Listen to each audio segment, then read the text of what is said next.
এই মুহূর্তে আবারও এক গুরুত্বপূর্ণ আপডেট।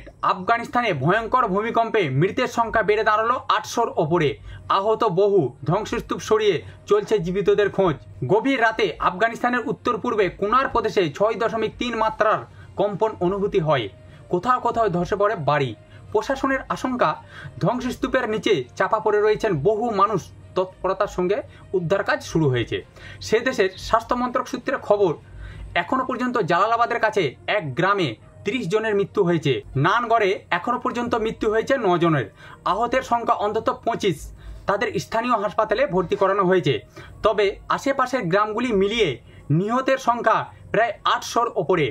স্বাস্থ্য মন্ত্রকের মুখপাত্র শারাফাত জামান বলেছেন, যা মনে হচ্ছে হতাহতের সংখ্যা অনেক বেশি, কিন্তু অপেক্ষাকৃত দুর্গম এলাকাগুলিতে উদ্ধারকারী দলকে পৌঁছাতে বেশ বেগ পেতে হচ্ছে। তাই সঠিক সংখ্যাটা এখনো পর্যন্ত জানানো যাচ্ছে না। উদ্ধার কাজ কিন্তু চলছে। পাকিস্তানের খাইবার পাখতুনখোয়া লাগোয়া সীমান্তবর্তী পাহাড়ি এলাকাগুলিতে ইতিমধ্যেই উদ্ধার কাজ শুরু হয়েছে।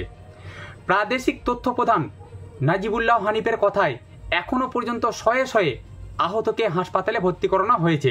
তবে হতাহতের সংখ্যা আরও বাড়তে পারে। রয়টার্স দাবি করেছে, এখানে ভূমিকম্পে মৃতের সংখ্যা ইতিমধ্যে 800-র ওপরে ছাড়িয়ে গিয়েছে। আহতদের সংখ্যা অন্তত কয়েক হাজার বলে আশঙ্কা করা হচ্ছে এই মুহূর্তে। ঘটনাটি ঘটেছিল রবিবার মধ্যরাতে, ভারতীয় সময় ঠিক রাত 1:15। প্রথমবার কেঁপে ওঠে আফগানিস্তান। ন্যাশনাল সেন্টার ফর সিসমোলজির তথ্য অনুযায়ী রিক্টার স্কেলে ভূমিকম্পের মাত্রা ছিল 6.3, মানে খুব বেশি। কম্পনের উৎসস্থল ছিল ভূপৃষ্ঠ থেকে 10 কিলোমিটার গভীরে। এরপরেও বেশ কয়েকবার ভূমিকম্প পরবর্তী কম্পন অনুভূত হয়েছে আফগানিস্তানে। তার মধ্যে অন্তত 2টি কম্পনের মাত্রা ছিল 5-এর বেশি।